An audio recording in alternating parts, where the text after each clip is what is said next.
Hey, this is Melody with Realty Executives Main Street, and is this not a gorgeous background here? This is Cherokee Lake, and I am here in beautiful Morristown.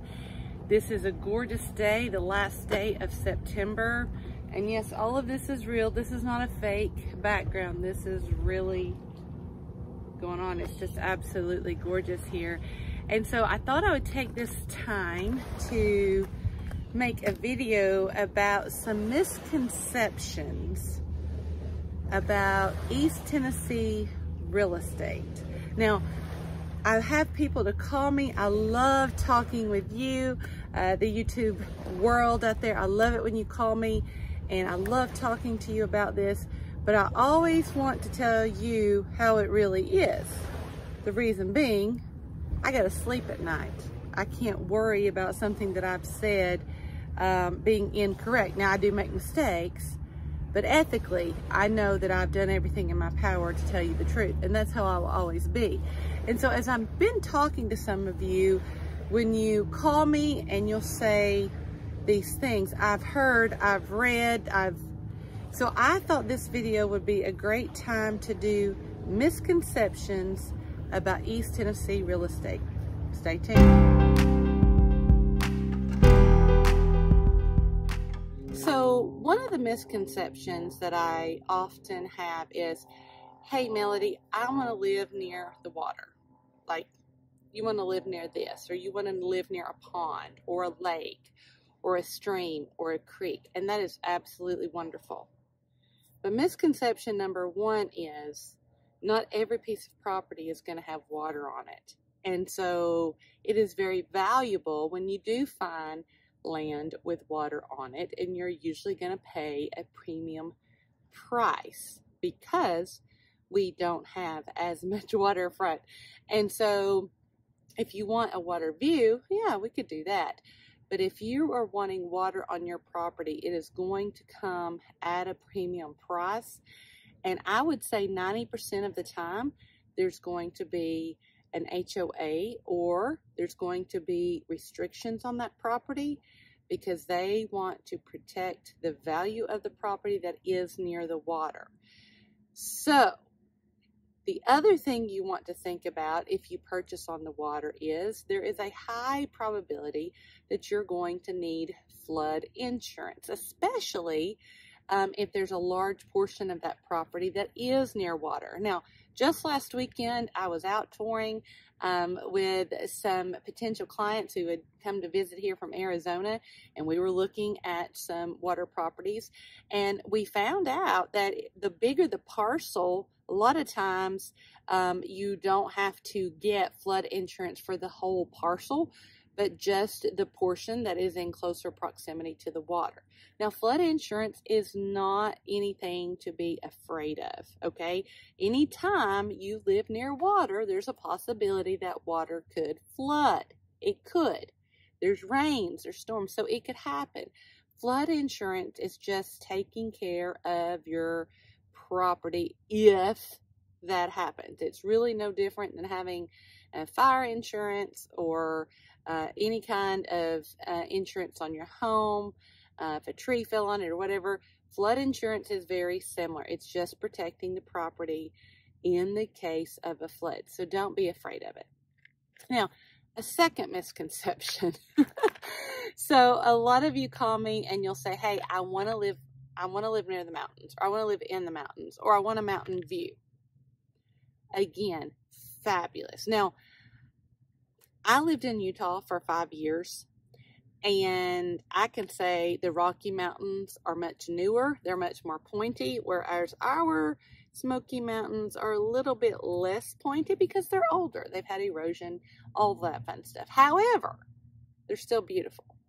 And the thing you have to remember about living near the mountains, in the mountain, on the mountain, is most of the time, there is not going to be a true 2-lane road, okay? I'm speaking from experience here.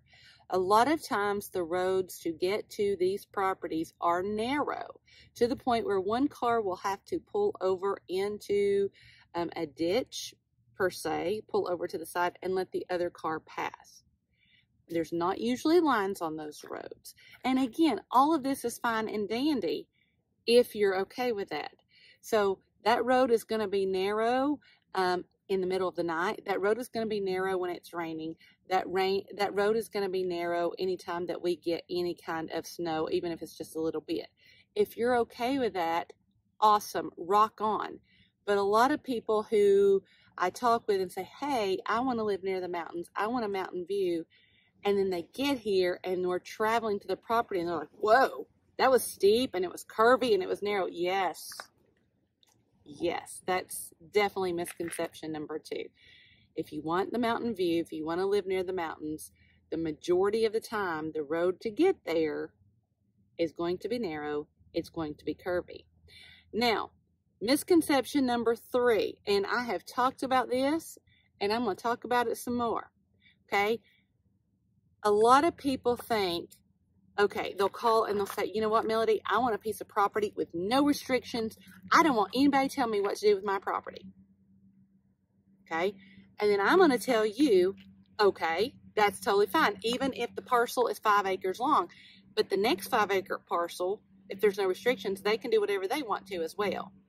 So they can do that pig farm, they can do the junkyard, they can do a car lot, they can do whatever. There's no restrictions. So in regards to restrictions, do not be afraid of them. Do not be afraid of restrictions, okay?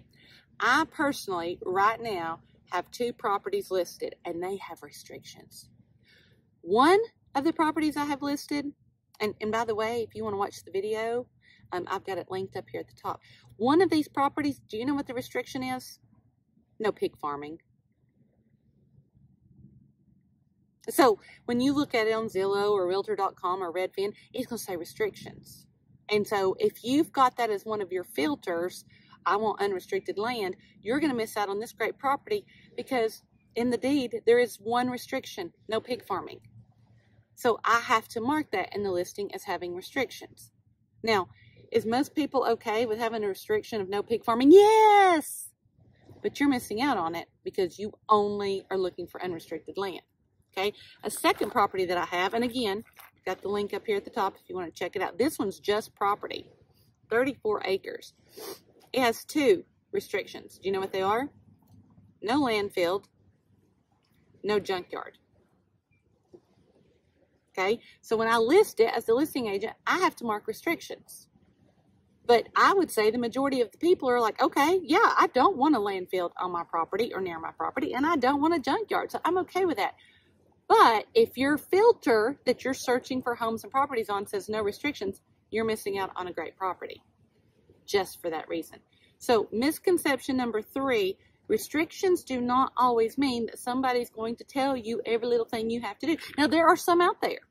There are totally some out there. But you don't know that until you investigate it further. So don't let that bother you. Take a look at it. If you can't find the restrictions for a particular property, you call me, you text me your email, I'll find the restrictions, okay? Misconception number 4. Okay, and again, I've talked about this in earlier videos.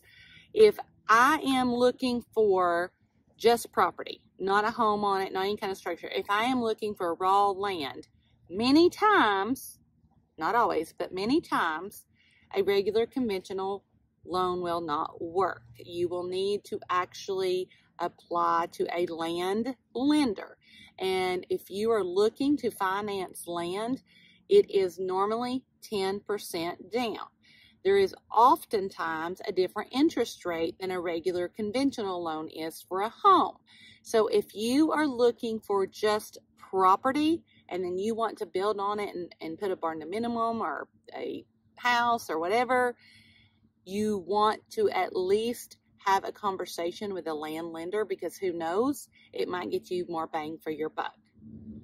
The last misconception, number 5, okay? Not all parts of East Tennessee have cell service. Not all parts of East Tennessee have internet. So I talk to people who say, I want to be away from humans. I want to just live out in the wild with animals. Hey, more power to you. I want you to do that too. But then you'll say, I work from home. Okay, that's a problem. If you really want to be in the rural areas of East Tennessee and you really want to be away from humans, or as one person told me, I want to be able to run around my yard naked without anybody seeing me. Hey, you do you. But if you want to be that far out and you work from home, that might be a problem, because many times there's not going to be cell service or internet. Just last weekend, I was out showing property to my good friends from Louisiana who came up to our properties with me. And when we were trying to communicate with one another in a certain area of East Tennessee, we could not get cell service. I would send something, they would get it hours later. They would send something, I would get it hours later. There is not cell service all over East Tennessee. Some of you are saying, oh, that's not a problem. We'll just get Starlink or satellite internet or whatever. Okay, I would definitely check that out before I went and saw property or a home in that area, just to make sure that area is covered. Now, another thing to consider, if you really are serious and you want to live in a rural area that's away from humans per se, is what a lot of people tell me, you also want to think about the proximity not only to stores but also to hospitals. So as you know from looking at a map, I-75 and I-40, you can usually get to a hospital in a larger city. However, there are many cities who you have to drive quite a ways to get to that interstate. And so if you have had some medical issues in the past, if you have an accident at home, there's a cut or something like that, you want to think about, okay, how long would it really ideally take me to get to a hospital to get stitches or what have you. So again, it's totally okay if you want to live off the grid, but just take these things into consideration, especially if you're going to be in a more rural area where internet and cell service may not be as strong as normal, and if it's on a very narrow, curvy, steep road. So, those are the 5 major misconceptions about real estate here in East Tennessee. I hope they've been of help to you. But would you do something for me? Would you please be so kind as to share this video? Like it, give me the thumbs up, or even better, click on the bell. That's the little subscribe bell, and you will get notified every single time I put out a video. And I usually put out at least 1 video a week. If I have a listing, then I might put out a couple of videos. But I want you to help me to get this word out, and I cannot do it by myself. I need you to be my ambassadors to help me teach about East Tennessee and real estate here. I need your help. Another thing that you can do is watch this video more than once. You can watch it from start to finish. Go find a playlist on my channel. Watch a few of those videos. I would be so honored. I'm going to sign off here from Cherokee Lake here in beautiful Morristown, Tennessee. Until next time.